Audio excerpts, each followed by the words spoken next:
Os Exilados da Capela, um livro da editora Aliança, de autoria de Edgar Armon. Capítulo 6. A Terceira Raça-Mãe. A Terceira Raça-Mãe. Estava-se no período em que a ciência oficial denomina a Era da Pedra Lascada, em que o engenho humano, para seu uso e defesa, se utiliza do sílex para arma primitiva e tosca. Então aqui eles estão colocando na Era da Pedra Lascada, já começa a vir estabelecer algumas armas bem primitivas e toscas, mas o homem já começa a se armar para enfrentar as feras, para fazer suas caças, para buscar sobreviver. Lembrando que esse homem ainda é um homem bem primitivo, de fisionomias bem feinhas. Nessa época, em pleno quaternário, por efeito de causas pouco conhecidas, ocorreu um resfriamento súbito da atmosfera, formando-se geleiras que cobriram toda a Terra. Então, esse período chamado quaternário vem um resfriamento da Terra, cria-se geleiras enormes, a Terra praticamente torna-se uma bola de gelo. Assim nos mostra a ciência.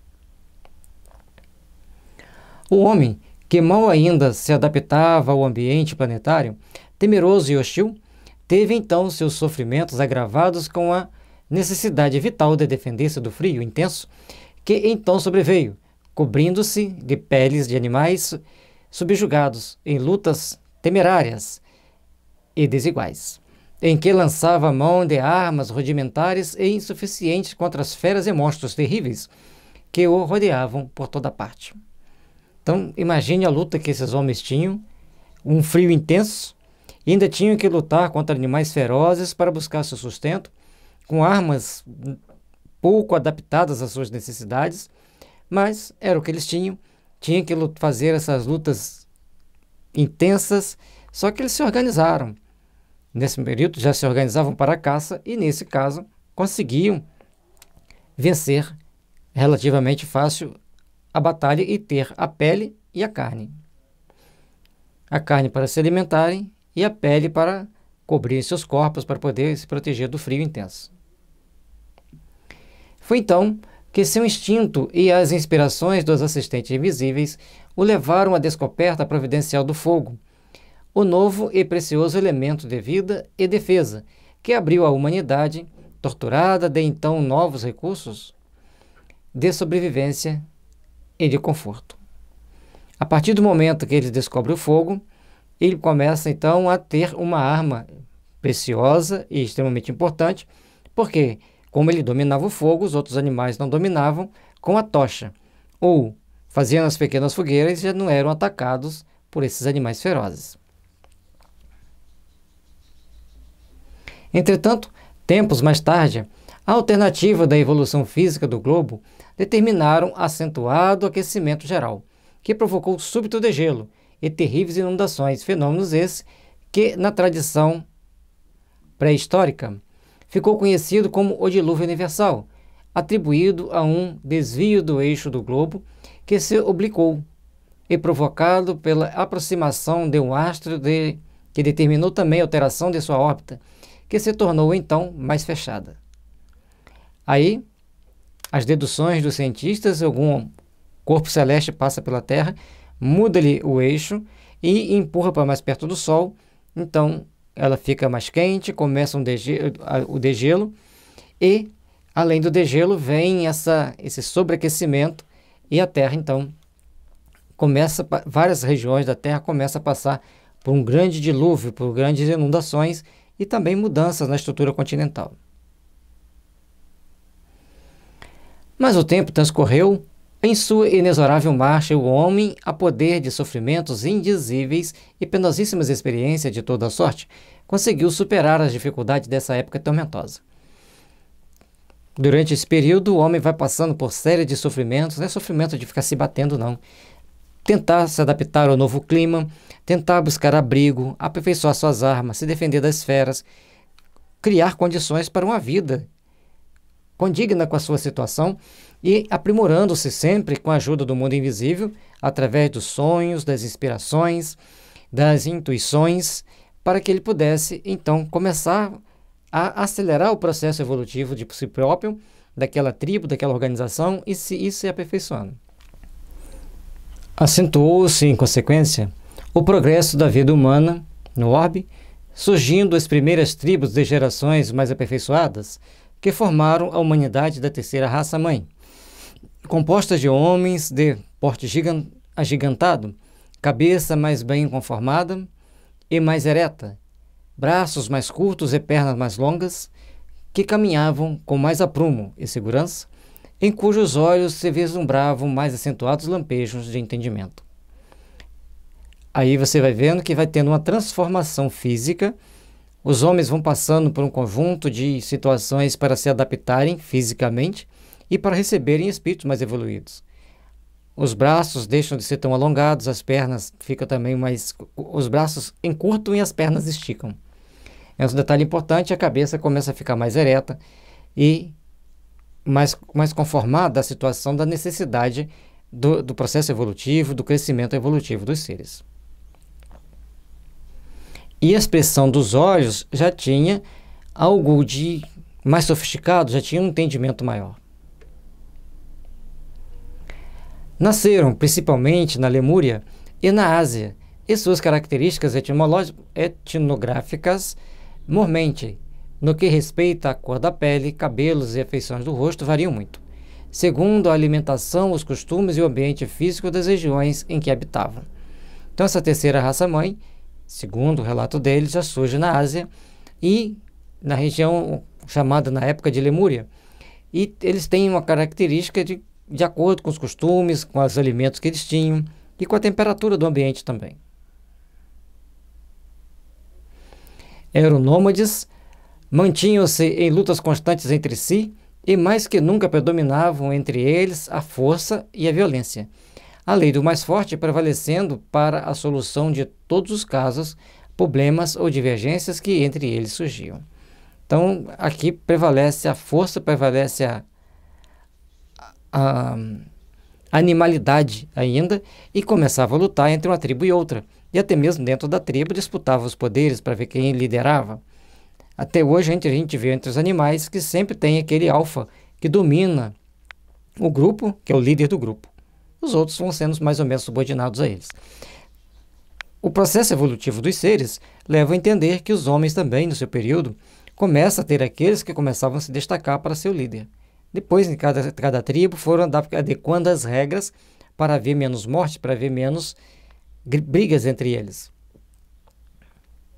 Todavia, formavam já sociedades mais estáveis e numerosas, do ponto de vista tribal, sobre as quais dominavam, sob o caráter de chefes ou patriarcas, aqueles que fisicamente houvessem conseguido vencer todas as resistências e afastar toda a concorrência.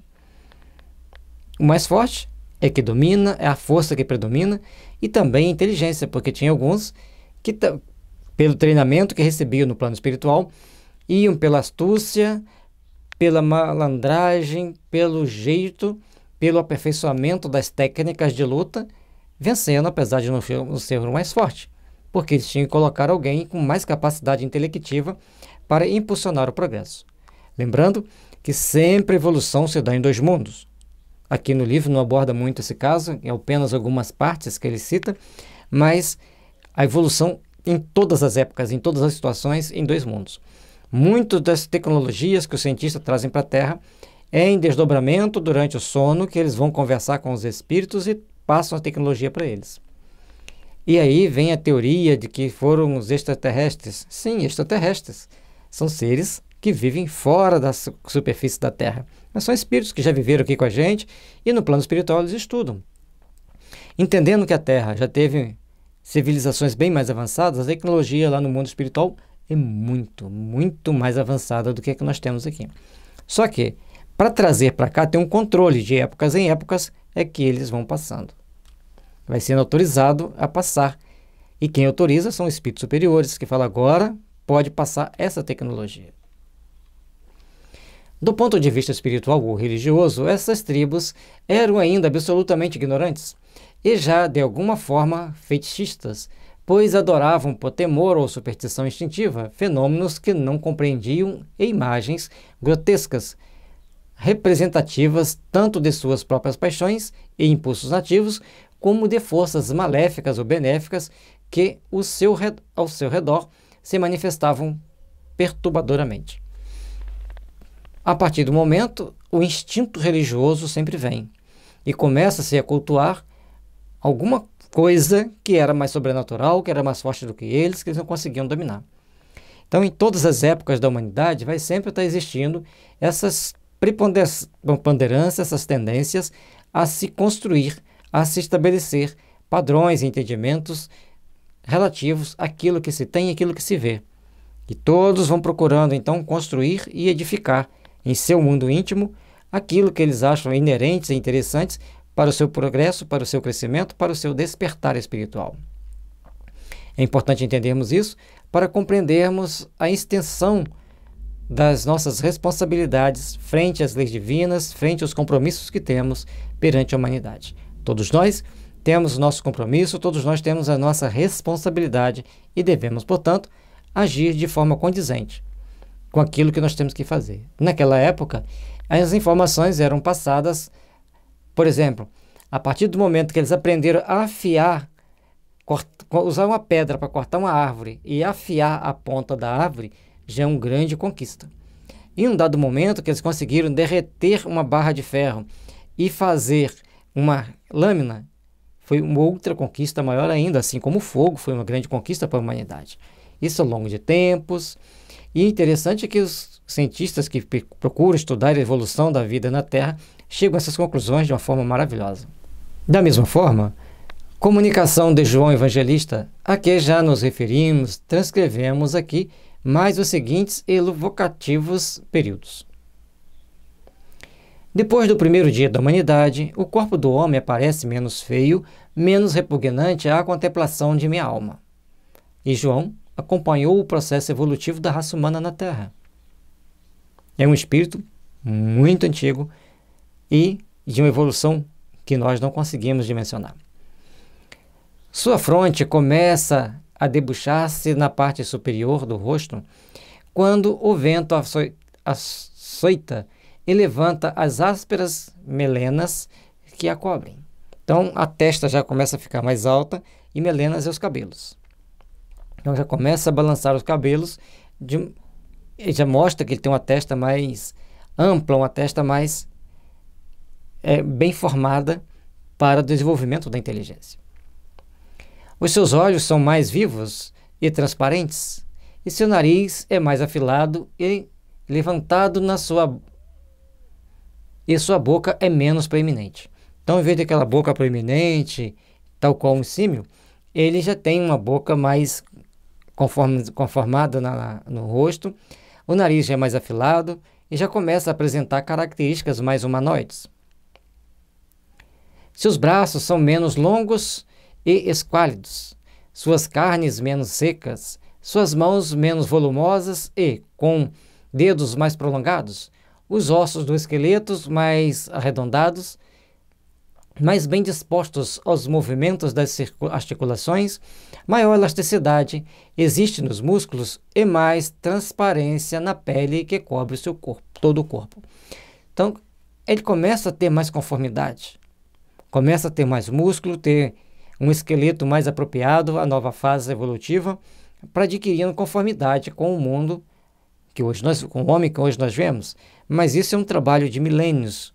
Passo a passo, a raça humana vai aperfeiçoando, passo a passo ela vai tomando características mais compatíveis com aquilo que viria a ser o ser humano. No seu olhar se reflete o primeiro raio de luz intelectual, como um primeiro despertar de seu espírito adormecido. No seu caminhar, já menos lerdo e vacilante, adivinha-se a ação inicial da vontade, o princípio das manifestações espontâneas. Um olhar já começa a ter mais intelectualidade, já começa a ter mais vivacidade, já começa a ter características de adaptabilidade ao meio e principalmente de buscar edificar realmente ao meio. Alguma coisa diferente no meio. E aí já começa a ter um caminhar diferente, um caminhar mais propenso e mais característico do seu processo evolutivo. Então, já tem uma tendência, umas manifestações mais espontâneas de reflexos e de ações mais previsíveis para a espiritualidade superior do ponto de vista da irradiação mental, assim a gente entende. Procura a mulher e não mais a abandona. Assiste-lhe o nascimento dos filhos e com quem reparte o calor e o alimento. O sentimento começa a despertar-lhe. Então, nessa fase de aperfeiçoamento, ele começa a ter a mulher não simplesmente como um ato de um desejo físico. Ele já tem uma mulher só para ele, já procuram viver juntos, formando um casal estável e a criar a prole junto um com o outro. Já tem um sentimento mais diferenciado, já tem uma ação mais diferenciada para caminharem juntos naquele processo evolutivo. A humanidade, nessa ocasião, estava então num ponto em que uma ajuda exterior era necessária e urgente, não só para consolidar os poucos laboriosos passos já palmilhados, como principalmente para dar-lhes diretrizes mais seguras e mais amplas no sentido evolutivo. Então, na hora que o homem começa já a constituir família, é a hora que ele precisa de um impulso externo, a enxertia espiritual, a enxertia de uma inteligência. Em nenhuma época da vida humana tem-lhe faltado o auxílio do alto, que quase sempre se realiza pela descida de emissários autorizados. O homem sempre tem aqueles emissários autorizados, aqueles que vão liderar, aqueles que vão impulsionar, aqueles que vão gerenciar. Lembra que atrás eu falei que vinha aqueles mais inteligentes, mais astutos, que começavam pela sagacidade, pela inteligência, a desenvolver técnicas de lutas, observando os mais velhos lutarem, para se defender e ganhar e dominar as pessoas, os grupos, mas por inteligência. É o que eles estão mostrando, sempre tem aquele mais inteligente dentro do grupo que vai organizar. E esse, então, começa a se organizando, vai organizando, chega um patamar que já pode adquirir outras características e vem sempre aquele missionário do bem para impulsionar o progresso.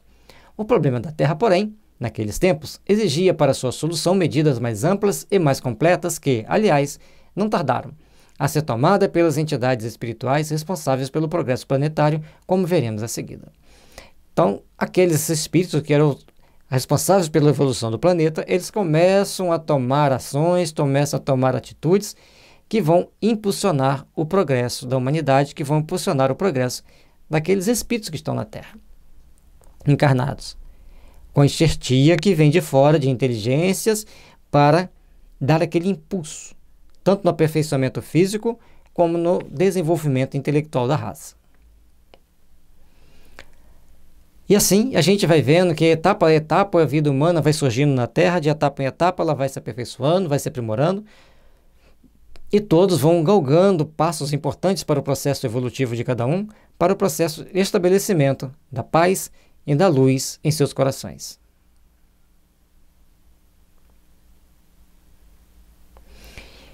Os Exilados da Capela, livro da editora Aliança, de autoria de Edgar Armon. O site da editora Aliança é editoraliança.com.br. Lá você encontra este e muitos outros livros que vão te ajudar a abrilhantar a inteligência, adquirir novos conhecimentos e aprimorar-se para o seu processo evolutivo, para o seu crescimento espiritual. Paz e luz, que as bênçãos de Jesus estejam sempre nos envolvendo a todos.